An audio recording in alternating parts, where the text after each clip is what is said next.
At his law firm's promotion gala, under the dazzling chandeliers and amidst a throng of 200 souls, Preston Clark, fueled by ego and expensive champagne, eviscerated his wife, Diana, with words that dripped with contempt.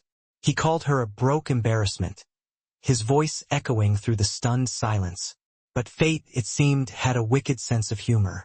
As the cruel words hung in the air, Richard Whitmore, the firm's senior partner, rose, his face grim. 5 words, delivered with chilling precision, that would unravel Preston's meticulously constructed world. "You married Diana Lennox, you fool." What unfolded next was a masterclass in karma, a swift and brutal downfall that would forever stain Preston's legacy. For years, Diana Bennett had cultivated an air of quiet invisibility. She was undeniably beautiful, possessing a refined elegance that often went unnoticed. She never craved attention, unlike the social climbers that populated her husband's world. To Preston and his circle of corporate sharks, she was merely the dutiful wife, the silent observer at stuffy dinner parties, a ghost in a designer dress. She drove an unremarkable 10-year-old Toyota Camry, the dent in the passenger door a testament to her down-to-earth nature. While Preston nursed his hangovers on Sunday mornings, obsessively scrolling through his phone and exchanging flirtatious messages with his mistress, Cassidy, Diana quietly clipped coupons at the kitchen table. She knew about Cassidy. The lingering scent of perfume that wasn't hers, the increasingly frequent late nights. The clues were impossible to ignore. She'd also noticed the subtle glances of pity mixed with disdain from Preston's colleagues at firm events, as if they were privy to a secret she was too dense to decipher.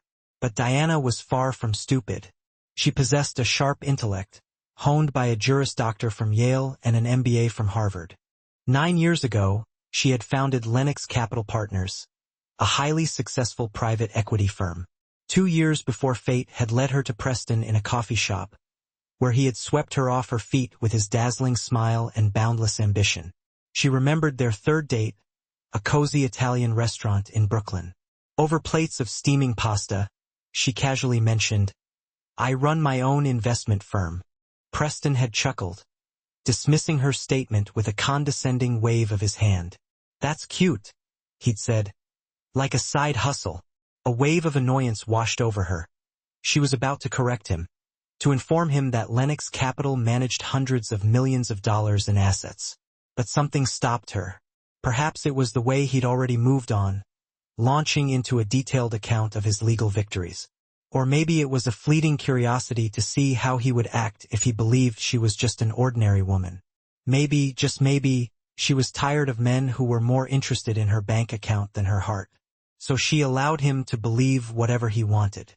And Preston wanted to believe he was the successful one, the provider, the star of their little show. He'd proposed a year later, fueled by champagne and the intoxicating romance of New Year's Eve. She'd said yes because she loved him, or at least she thought she did, or desperately hoped she could. The prenuptial agreement, which he signed without reading, too excited and drunk the night before the wedding, sat safely tucked away in her lawyer's office.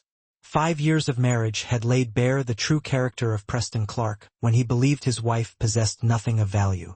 He was cruel, ashamed, a man who measured worth in designer labels, luxury cars, and the envious glances of other men. Every morning at precisely 5 a.m., Diana would rise, while Preston slumbered, oblivious to the world outside his own ego. She would slip into her home office and transform.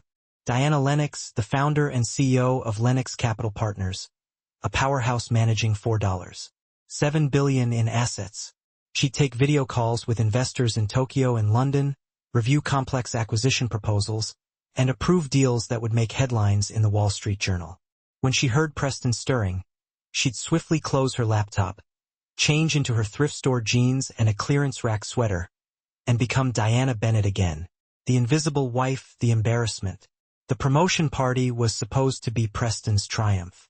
He was being made senior partner at Sterling & Associates at the young age of 36, the youngest in the firm's history. For weeks, he had been insufferable, preening in front of mirrors, getting his suits impeccably tailored, endlessly practicing his acceptance speech.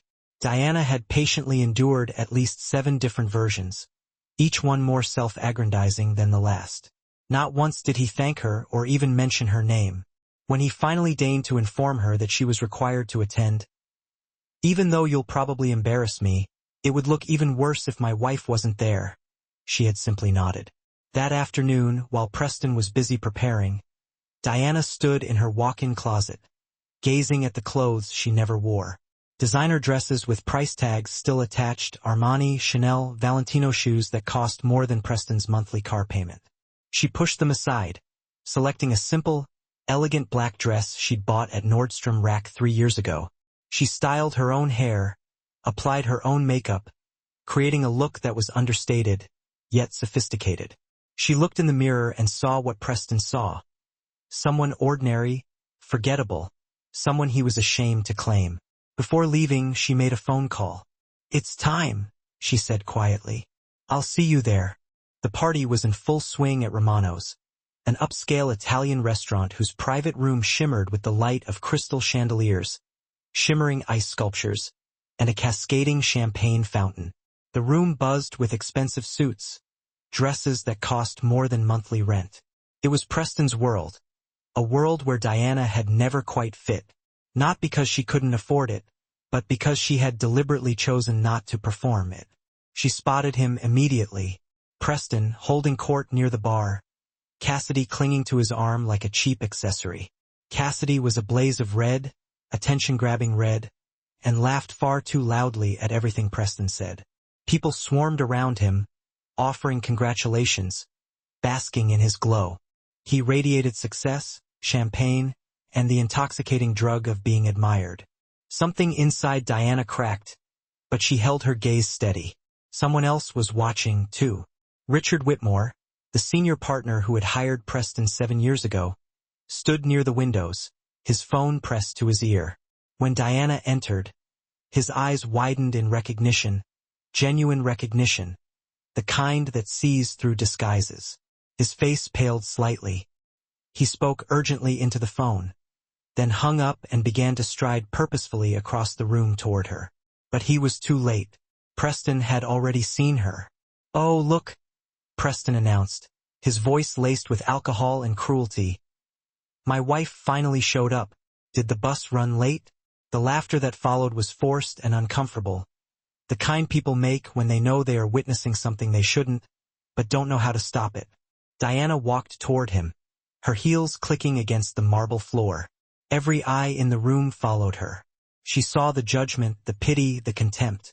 These people had made up their minds about her years ago, based on nothing more than her clothes, her car, and her quiet demeanor. "Preston," she said softly, "can we talk privately?" "Why?" He swayed slightly, drunk on champagne and power. "Embarrassed? You should be. Look around, Diana.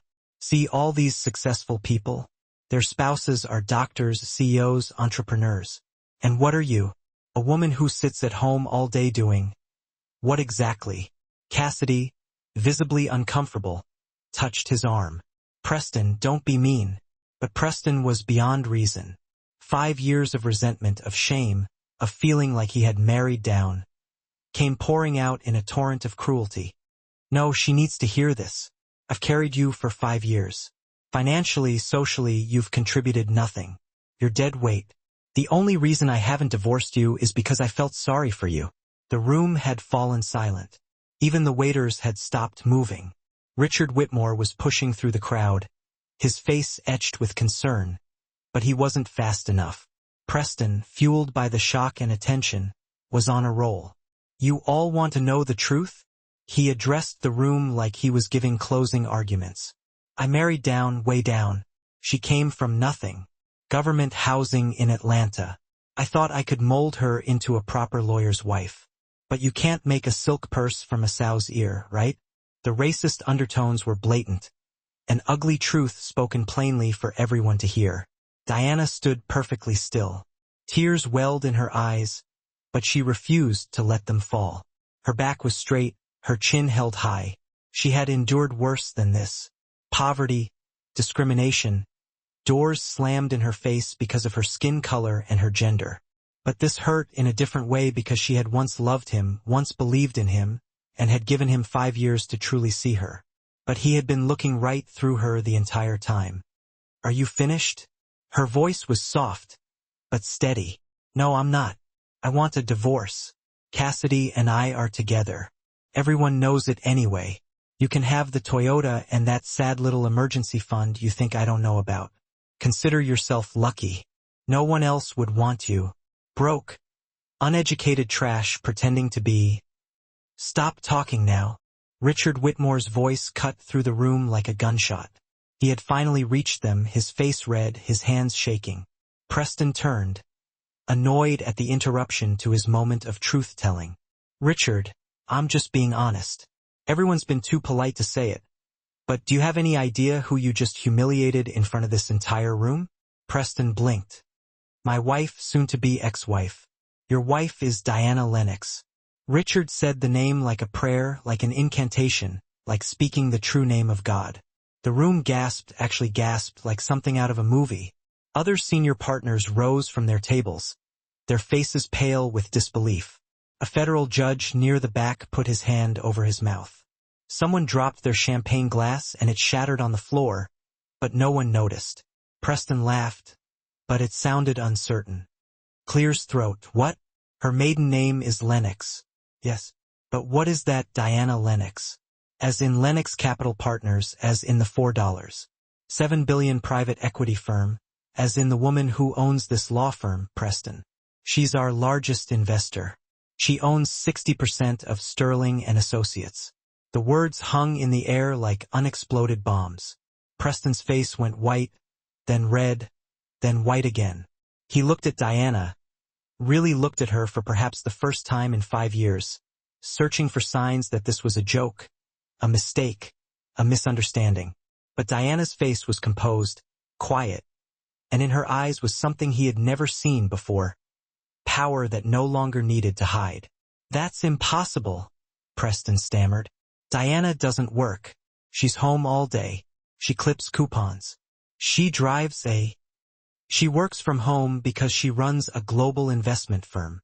Richard's voice cracked with desperation. "She's one of the most powerful financiers in the country. How do you not know this? How do you not know your own wife?" Richard pulled out his phone with shaking hands, pulling up a Forbes article and shoving it in Preston's face. There was Diana, radiant in a power suit, her hair styled differently, but unmistakably her.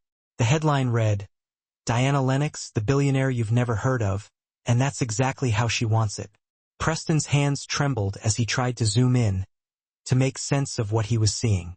Cassidy had backed away from him, as if he were suddenly contagious. Diana spoke then, her voice cutting through the silent room with an authority that made everyone lean in. "I founded Lennox Capital 9 years ago, 2 years before I met you, Preston. I was already a multimillionaire when we started dating. Why didn't you tell me?" Preston's voice broke, desperate, already knowing the answer, but needing to hear it anyway. "I did. On our 3rd date, I told you I ran my own investment firm. You laughed, said it was probably some little thing on the side, and that after we married, I could be a stay-at-home wife. You never asked again, never showed interest in my work, never wanted to know. For 5 years, Preston, I've taken calls with investors while you slept. I've closed billion-dollar deals while you complained about me making coffee at home instead of buying it at Starbucks. I've built an empire in the next room, and you never once asked what I was doing. But you lived so small." Preston was grasping now, trying to find logic in the illogical. The coupons, the old car, the thrift store clothes. "I wanted to see who you were when you thought I had nothing." Diana's voice was gentle now, almost sad. "I wanted to know if you'd love me without money. I wanted to know if you'd respect me for who I was, not what I had. You failed that test every single day for 5 years." Richard Whitmore turned on Preston, all professional courtesy gone. "Do you understand what you've just done? This woman has the power to destroy this firm. She can pull her investment and will be bankrupt by Monday. Every person in this room will lose their job because you couldn't control your mouth for 5 minutes." The other partners were crowding around Diana now, apologizing over each other, their voices high with panic. Preston stood alone, abandoned even by Cassidy, who had somehow vanished into the crowd. He reached for Diana, grabbing her arm, not gently. "Diana, baby, I didn't mean any of it. It was the alcohol, the stress, the pressure of the promotion. You know I love you. We can work through this." "You meant every word." Diana removed his hand from her arm with a firmness that left no room for argument. "And now everyone knows who you really are. They know what you think of black women who don't perform wealth for your comfort. They know that you measure human worth in designer labels and luxury cars. They know you're capable of public cruelty to someone who's loved you, supported you, and tolerated your mediocrity with grace." An older black man in an expensive suit approached, and Preston recognized him. Judge Herman Ross, a respected federal court judge. The judge placed a protective hand on Diana's shoulder. "Diana, I'm so sorry you endured this." Judge Ross looked at Preston with barely concealed disgust. "For the record, I've known Diana since she was 8 years old. She grew up in my neighborhood. I mentored her through college and law school." "Law school?" Preston's voice was barely a whisper. "She has a JD from Yale and an MBA from Harvard. She passed the bar 8 years ago but chose finance. Unlike some people in this room, she earned everything she has. No family money, no connections, just brilliance, hard work, and more character than you'll ever possess." Diana turned to Richard Whitmore, and her voice became businesslike, efficient, the voice of a woman who had made billion-dollar decisions before breakfast. "I'm pulling my investment from Sterling and Associates. I cannot in good conscience support a firm that employs someone like Preston." Richard's face crumpled. "Diana, please.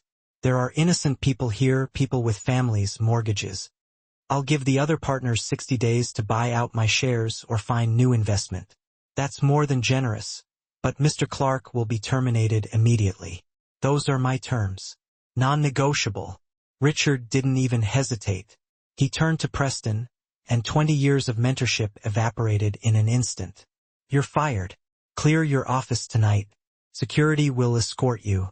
Preston grabbed Diana's arm again, harder this time, and for a moment, something dangerous flashed in Judge Ross's eyes.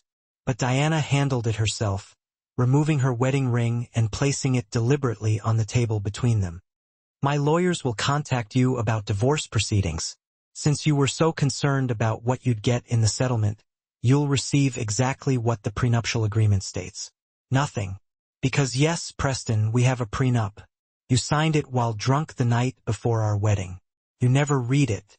It states that in the event of divorce due to adultery or abuse, and yes, your behavior tonight constitutes emotional abuse witnessed by 200 people, including 3 judges, you forfeit any claim to my assets.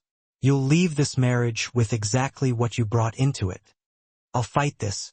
Preston's voice was rising, panic setting in. "I'll get a lawyer." "Fight what? You publicly admitted to adultery in front of the state's legal elite. You humiliated me based on my race and perceived class status. I have 200 witnesses, and probably 50 people in this room recorded the whole thing on their phones. You'll be lucky if you can get hired anywhere in the city after tonight. The legal community is smaller than you think, Preston. And they talk." Cassidy approached then, her red dress suddenly seeming too bright, too obvious. "Miss Lennox, I didn't know. I'm so sorry. If I'd known who you were." Diana cut her off with a look. "You wouldn't have done it. You'd only have integrity if I had visible wealth. That tells me everything I need to know about you, too." She turned to face the entire room, and in that moment, she wasn't invisible anymore. She was the most visible person there, the sun that everyone else orbited around. Let this be a lesson to everyone here. I've been in this room before at firm events, holiday parties, summer picnics. I was ignored, dismissed, treated like decoration.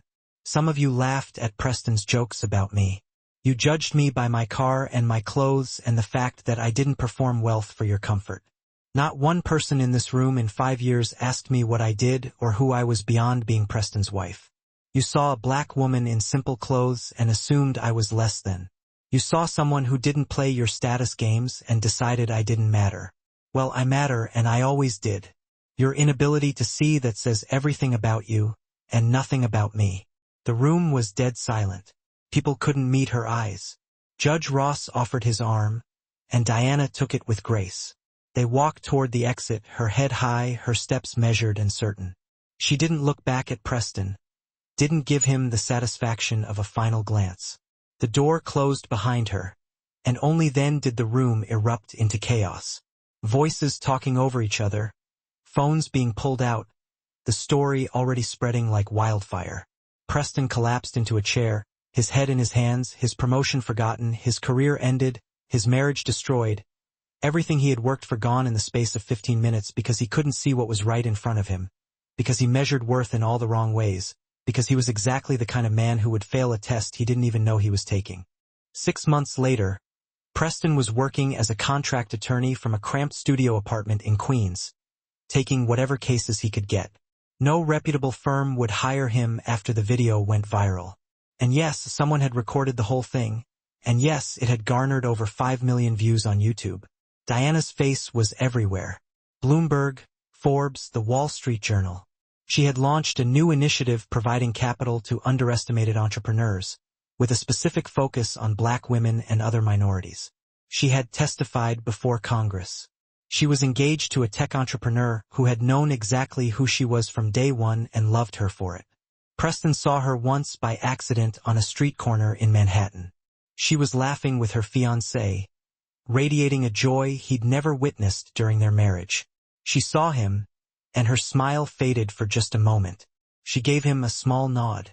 Not cruel, not kind, just acknowledgement that they had both existed in each other's lives once upon a time. Then she turned and continued walking, disappearing into the crowd, and Preston understood, finally and far too late, what he had lost. Preston thought poverty was the worst thing he could accuse Diana of. But his real poverty was in character, vision, and love. She hadn't hidden her wealth to test him. She had lived authentically, and he had failed to see her. The most expensive lesson is the one taught too late.